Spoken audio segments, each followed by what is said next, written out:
What is going on, guys? Money Webby here, back again on Friday. We got 14 games to choose from. That means a lot of pitchers and hitters to choose between, and I got to narrow down for you with 6 of my favorite plays, 2 pitchers and 4 batters that have some really good upside at their price tags. I apologize for no videos the last 2 days.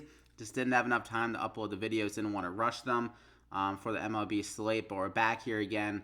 And I got some fire plays for you. So before we get going, if you could drop a like in the video, that'd be greatly appreciated. Means a lot. Let's hop right into it, though. First guy up, I'm going to go with GLASNOW at 10,400. Love his upside in this matchup. Even though the Yankees can be a scary lineup on paper, they just have the ability to strike out a good amount. And a few of their batters haven't really gotten to a groove yet, like Andujar, who's back from the injury. He's really been struggling.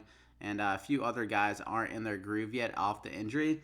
So at 10,400 for a guy that's been really dealing the ball the last 2 starts, 34 and 28 DraftKings points. One against the Red Sox, a really good lineup there. He had 9 Ks. So the K ability has been great. This is a big part downgrade going for a New York team that does kind of rely on some power ability as well, and it's a tough home run park in Tampa Bay. And GLASNOW, he's sitting at a 28.8% K rate so far this year. And if you look at Fangraphs, he has the 4th lowest FIP of any pitcher. So some really elite stuff from him so far. He's 6-0 with a 1.4 ERA. So we're going to look for him to have another elite outing here against the Yankees. So I'm going to go ahead and lock him in there as my first guy. Then I'm going to go with ODORIZZI here at 8,800.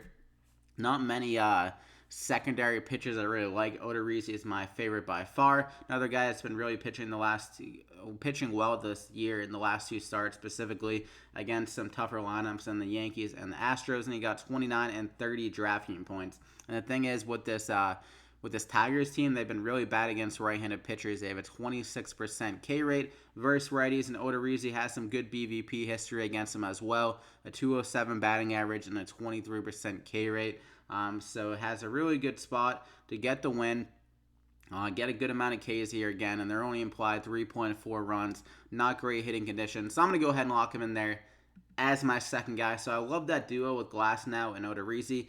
2 guys that I feel like could kind of beat out some other guys, like in the elite grouping. It is kind of tough to beat. Like Verlander always has immense upside, but just based on the $600 cheaper, I think he can outproduce him there, just price per point per dollar. And then ODORIZZI, I think he can just dominate a lot of these mid-range options comparatively. So I would imagine he'd be pretty chalky, but still, I'm going to bite the chalk there. And for my first hitter, I'm going to go with STELLA. This guy's come out of nowhere this year, had crazy power.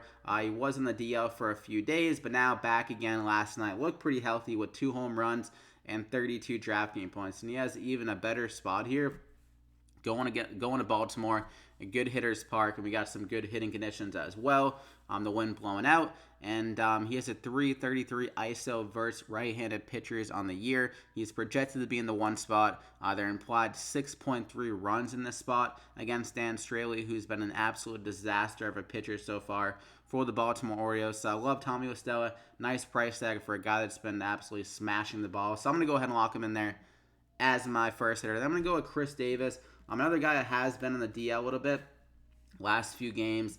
It has been a little bit banged up, but they're expecting him to be back here tonight. Obviously, keep an eye out on that. If he isn't playing, then you're going to have to pivot off it, but it is doable to pivot off at only 4,200. And we're talking about a guy that has had like the best power ability over the last few years, and even this year with 10 home runs. He has been struggling a little bit with the batting average, but I think this is a spot for him to get back to his hitting ways against a bad pitcher in Cody Anderson, and that's just a really good spot for KHRIS Davis. I believe he's already hit a home run against them in 5 at-bats, and he always has that great power. And in Oakland, really good hitting conditions with it being humid and 8-mile-an-hour winds blowing out to center field. So I think KHRIS Davis can get back in the home run kind of trend here, like a very cheap price, like I mentioned, for a guy that has that power upside. Even though he hasn't been hitting well recently for the power, we know that baseball can change in a blink of an eye. A guy can refine himself and just hit 2 home runs in one night. So I'm going to go ahead and lock him in there as my second guy. Then I'm going to go with REYNOLDS here. Seems a little bit underpriced for a guy at 4,200. and against left-handed pitchers, he always moves up in the lineup, and always has that great ability in Coors Field. So far in the season, he's been hitting a lot better at home. Hasn't really been hitting great either spot, but still the home run ability has been better. 3 home runs in 16 games, and even last year at home he was much better. He had a 5.63 WOBA at Coors Field against left-handed pitchers, and that's the case here tonight going against Lawler, a lefty for San Diego. It's going to be a big park downgrade for him going from San Diego to Coors Field up against a bunch of hitters that can go deep against them on the right side of the plate. So I think Mark Reynolds, really good upside.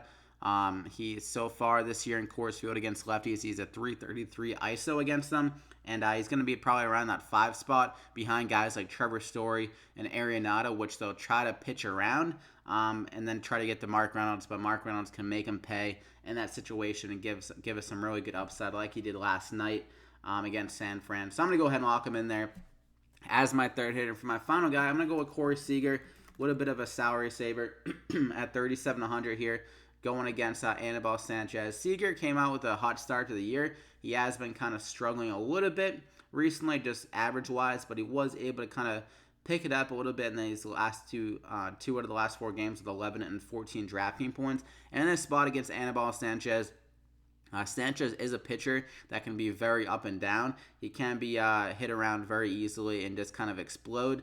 And in this spot as well, like I mentioned, this Sanchez can really suck. And also, what I'm trying to say is that the Dodgers can pretty much explode against any kind of situation. They can just drop like 10 plus runs any single night. And when Corey Seager being in around that 5-6 spot, he's going to have some RBI opportunities at 3,700 for a guy with all those good hitters around him. They can get on base with just one swing of the bat. He could get like an RBI double, and that could already return some good value at 3,700. So he's much better against right-handed pitchers, that big RBI potential with all those good hitters ahead of him, and cheap price tag for a guy in this lineup as well. So I'm going to go ahead and lock him in there as my final guy. So you got GLASNOW, ODORIZZI, Mark Reynolds, STELLA, Seager, and Chris Davis. GLASNOW and ODORIZZI, 2 of the best strikeout situations I would say here tonight, just based on what they're going against and their pitching environment and everything like that. And then we got Reynolds, great against lefties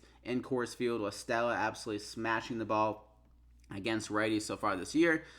Seager always has that upside in the Dodgers lineup, and Chris Davis, one of, if not the best home run hitter in all of baseball at the price tag of 4,200. So you can't really beat that. So go ahead and drop a like in the video if you enjoyed it. Obviously, keep an eye on if Chris Davis is playing or not. If he's out, definitely pivot off it. I'll try to update you guys on Twitter if we get news at good enough time before a lock. But definitely subscribe to the channel if you haven't already to continue to get these MLB DFS picks. Good luck, and we'll see you back here again next time.